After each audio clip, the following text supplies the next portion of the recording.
Hello and a very warm welcome to the brand new edition of To The Point. I'm Kriti Mishra, and on today's show, my guest is Chief Economic Advisor to Government of India, Mr. K.V. Subramanian. Mr. Subramanian, welcome to ATBAR Television, and thank you so much for joining us through this virtual platform. My pleasure. Well, you have got a lot of questions to answer, but first and foremost, of course, the GDP. Now, the GDP has slid down due to COVID-19 pandemic-induced lockdown. We understand that this is a global phenomenon, a global contraction of economy. What is your big picture view on the economy, and what's the revival plan? What extraordinary measures should the government take in the near future to revive confidence in the economy? Firstly, Kriti, I think it's important to understand, as you said, this is a severe exogenous shock that originates from a pandemic. So the economic effects that we are seeing actually originate from a pandemic. And in this aspect, it is different. This crisis is different from what we have seen, whether it's the Asian financial crisis or the global financial crisis, which originated primarily from economic factors. This is, from a pandemic that requires social distancing, and the uncertainty is on the health front, which is then having its impact on the economy. Now, with that context, if you actually look at the GDP decline that happened for India in Q1 and relate it to the intensity of the lockdown, because globally all countries were in a lockdown during the months of April and May, with the intensity of lockdown being different across different countries. India, of course, had the most intense lockdown. When you relate it and sort of have a line of fit, it's very clear that India's GDP decline, in Q1 is primarily because of the intensity of the lockdown, because, there were large number of economic activities that were restricted, and as a result, there was obviously, going to be an impact. Second point, which is important to remember, is that this is therefore, caused primarily by the pandemic. It's not reflective of any fundamentals or either the the economic performance before the pandemic. There are some commentators who have basically tried to push this narrative that the Q1 decline is because of the of the economy, the way it was, that was slowing down the economy in earlier quarters. I think it's very important to look at the data here. If you look at the Google mobility data, it shows that in the month of March, mobility was about 20% down, even though we started lockdown only in the last week of March compared to January and February. And when you look at several high frequency indicators, the index of industrial production, the 8 core sectors, cement, steel production, electricity generation, exports, all those in the month of February, where for the first time in 7 months after July 2019, were all in positive territory in terms of the growth rates, and they were actually at their peak. Also, the PMI, the Purchasing Managers Index, which signals future activity, had really peaked, with the service sector PMI being 58, so nearing 60%. So, in some sense, the COVID pandemic struck possibly at the most inopportune moment, when the economy, many of the indicators were trending up nicely. So it's important to keep in mind, therefore, that the Q4 growth rate would have been far higher if March was not impacted, because March, as the last month of the financial year, there is a lot of economic activity that happens. So that's the other observation that is important to keep in mind. Well, you often said that V-shaped recovery is visible in various sectors. I'd like to take a cue from you and say that this is a severe exogenous shock, an uncharted territory where international multilateral institutions are predicting a very bleak outlook for countries across the globe, not just for India. So what are the things that could go in favor for our country? So, firstly, I think, Kriti, you are absolutely right. If you look at the World Economic Outlook, they have mentioned that if you look at the number of countries where the GDP per capita is going to shrink, that number is the largest in 150 years. So this is a once in a 1.5 centuries kind of event. So that's the nature of the exogenous shock and severity of that shock that all of us across the world are living through. I think that perspective is very important to keep in mind. Now, on the what are the salient points that will help recovery? I will definitely comment on that. Before that, let me just give you a couple of data points on the recovery itself. If you look at the manufacturing sector, again, if you look at the high frequency indicators, look at e-way bills, for instance, and all the comparisons I'm going to do are going to be to the 1 year back, so that it's not affected by seasonality. So if you look at e-way bills, they are 98% in August of what they were 1 year back. So now some people basically are wondering why is that not showing up in the GST data? If the e-way bills, which maybe GST revenue should have been 98% as well of last year, that's because there has been a moratorium. The companies have been provided some grace period to file their GST returns, which of course will impact actually and create this wedge between what you're seeing in the e-way bills and not necessarily reflected in the GST revenues. Similarly, if you look at again cement and steel production, you look at the railway freight, which is a very important indicator. Railway freight is 6% higher this month of August compared to last year. And if you look at the manufacturing sector PMI, the Purchasing Managers Index, for the first time it is in expansionary phase at 52. For over several months. After the month of February, it's actually for the first time come in an expansionary phase. So clearly, these are good signs on the manufacturing side. I think on the services side, especially on those which are affected the most by social distancing, there continues to be some uncertainty for sure. Because of the need for social distancing, travel, tourism, those will have to. Will be affected by the pandemic. Now, what are the redeeming features? I think if you look at the digital economy, the digital transactions, for instance, have grown, are 198% in the month of August compared to last year. So it's almost double. And I think here's where India's emphasis on digitizing the economy a lot more compared to other economies is really positioning us better, because COVID is a shock that will really help the digital economy a lot more, and those that don't require physical interaction, like physical giving of cash and taking of cash, just electronic transactions, digital transactions. So clearly the shock that is that is due to COVID, India is positioned better to really benefit from that because of the investments we've made in digitizing the economy. I would also say among the countries that came up with COVID packages, India was the only country to also implement reforms. The reforms in agriculture, reforms on labor laws that are being done, reforms on MSMEs, the definition, enabling them to grow, reforms on the private sector, privatizing the intent to, except for couple of strategic sectors, every other non-strategic sector, the government will get out. So these are all very important reforms that will enable productivity in the economy, which will bring back productivity. I'll end with one observation, Kriti. In times like these, there is often a tendency to get pessimistic. I will remind our viewers about 3 years, 2000, 2001 and 2002, when the Indian economy recorded growths of 3.8%, 4.8% and 3.8% respectively. In other words, for 12 quarters, the Indian economy was growing at about 4%. Now, after that, this was due to the Asian financial crisis. We did three things primarily. We invested in infrastructure. The golden quadrilateral was built at that time.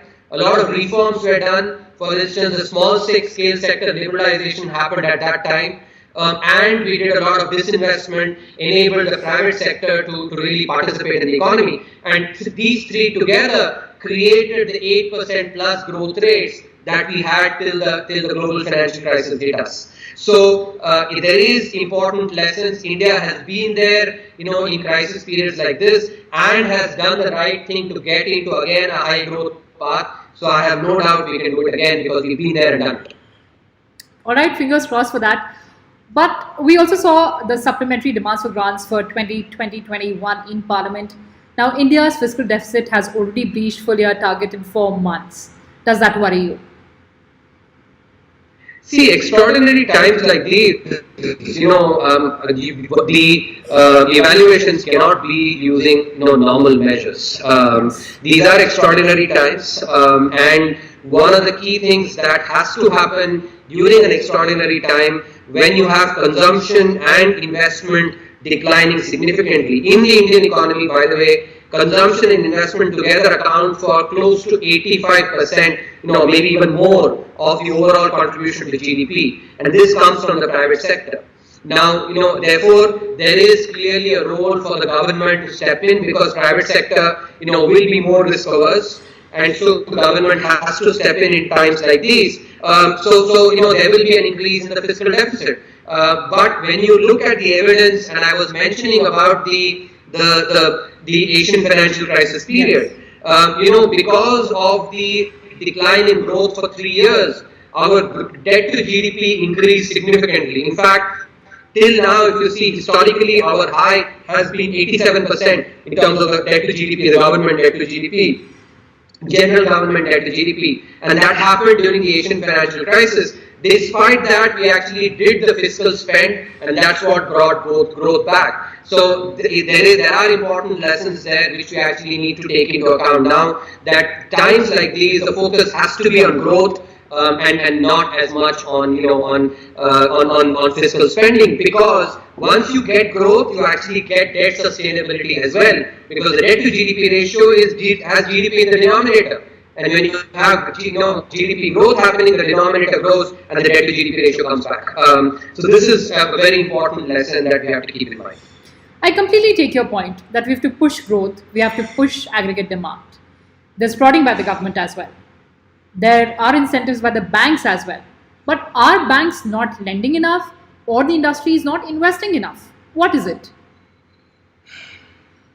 See, on the banking sector, Kriti, I think this period is a fantastic opportunity for the banking sector to leapfrog by investing in technology, data, data analytics, artificial intelligence, machine learning, because that's what the financial sector across the world is doing. I'll give you an example from sport. If there is this chess software that was built using artificial intelligence, Deep Blue, which defeated the highest ELO rated player ever in the world in the history of mankind, Garry Kasparov, and that an AI built software defeated.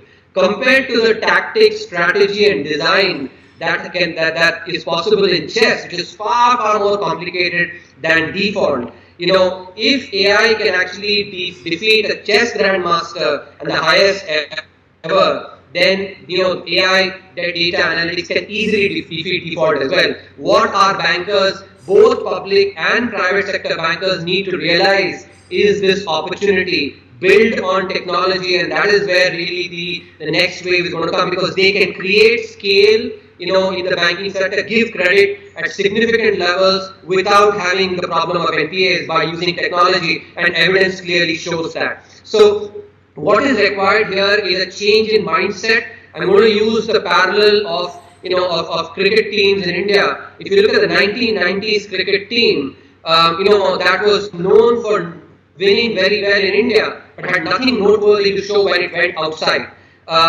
The Indian banking sector today is like the 1990s cricket team. Instead, they should be taking the mindset of the cricket team led by Saurav Ganguly or Mahendra Singh Dhoni, which went and recognized itself and gained recognition all over the globe, not just basically being tigers at home. So that's the change in mindset, and that requires significant investment in technology, both public sector and private sector banks, because even private sector banks have primarily used database models only for retail lending, not for corporate lending. And this is the opportunity that the banking sector needs to grab now and thereby contribute to the economy, because the 5th largest economy in the world has only one bank in the global top 100, and that's the 55th ranked State Bank of India. countries that are fraction our size, 1/6, 1/8 our size, have 3 times, 4 times as many banks. And no economy grows without the banking sector really being large. The Chinese economy, for instance, has 18 banks in the global top 100. Japan, when it was growing in its heyday in the 1980s, of the top 25 global banks, actually large banks, 18 were Japanese. So the banking sector needs to recognize this and emulate Dhoni's cricket team or Saurav Ganguly's cricket team. Well, those are fantastic examples that you gave. I hope the banking sector will keep that in mind. But let's shift focus towards Atmanirbhar Bharat. Now we've seen massive spending there. But Atmanirbhar Bharat will also require infrastructure spending by respective states as well. With inadequate GST collection, how effectively would the states join the ranks in the Atmanirbhar Bharat program of the government? See, Atmanirbhar Bharat, first of all, is actually, not just about the government. It's a government, change in mindset that the government is trying to bring, in the Indian corporate sector to become Atmanirbhar. And here, actually, I want to distinguish. Atmanirbhar means, self-reliant, and that has to be distinguished from self-sufficiency. Self-reliance actually comes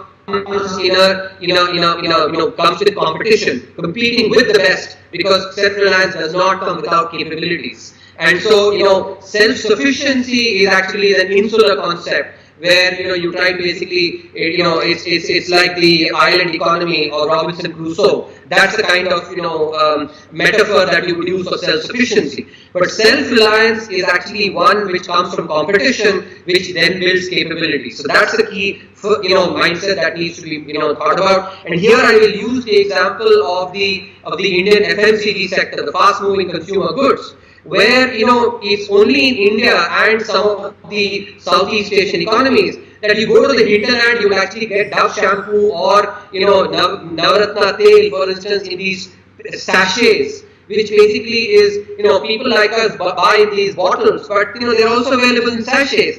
The lesson there is that the price point has been created in such a way that people at the bottom of the pyramid can also avail it. And that's the opportunity that the Indian corporate sector needs to really avail, because there is huge demand at the bottom of the pyramid. So our corporates need to actually think about playing the volume game, because at the bottom of the pyramid, you have to play the volume game. When you cater to the top of the pyramid, you can play the margin game. But the margin game is not going to enable you to cater to the huge demand that is out there at the bottom of the pyramid. Something that Dr. C.K. Prahalad actually has written about for the last 20 years, and I think something that again the Indian corporate sector needs to grab.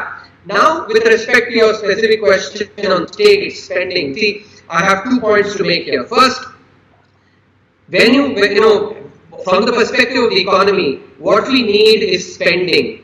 Whether it's the spending, when I go to spend, if I give money with my left hand or I give money with my right hand, it is still spending. So, from the perspective of the economy, what we really need is spending, number one. Number two, if you look at the data for the, many states, they have still not exhausted their borrowing limits. There is still sufficient cushion for them to be able to borrow and thereby spend as well. So, as I mentioned earlier, the states also need to remember that when they get growth, debt sustainability also comes. So, that change in, the direction of causality is something they need to imbibe as well. Right, and before we end this conversation, now the KV Kamath Committee has recommended 5 financial ratios for 26 sectors for lenders to consider while finalizing the resolution plans. What would be the impact? What do you foresee?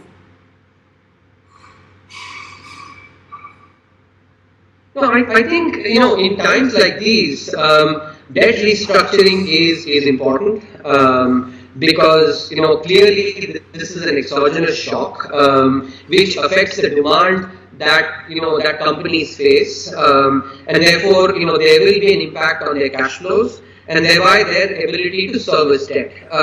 So, one has to be practical about this. Because if what companies also face is a problem that we economists call debt overhang, which is if debt is not restructured, then they will not be able to make even investments that are profitable. And debt restructuring can enable such investments. So it's this is something that is both practical and from a conceptual perspective, economically, from the economic perspective, also something that is recommended at this time. Of course, what is important is that this has to be a temporary measure. The lesson that we have from the 2008 episode is that the restructuring should not be continued forever. The restructured assets that was created, ended up becoming an excuse for taking non-performing assets and putting it as restructured assets. So that is something that we have to keep in mind and avoid that particular mistake that was made. But restructuring is something that is required and is I think it's a good move that the central bank has indeed appointed an independent committee to actually recommend these. And the good thing also that that the Kamath-led committee has done is kept it simple, just based on 5 indicators, which will enable the implementation of this. I think the only lesson is to make sure there will inevitably be pressure later to say, okay, continue this more, continue this longer. I think that pressure should be resisted. Once the pandemic is over, I think then we basically must get back to the provisioning norms and the and the usual norms for labeling NPAs, etc., SMA, NPAs, etc. We should be getting back to that. That's the key lesson we have to keep in mind. And lastly, Mr. Subramanian, anything else that the government needs to do on the front of ease of doing business, in addition to, of course, what the government has been doing? Yes, government has indeed actually been focusing on this issue significantly, and in fact, since 2014, there has been a lot of focus, yes. And that is why you've seen this, India's EODB ranking in the World Bank rankings improve from about 120 plus to actually coming in the 60s.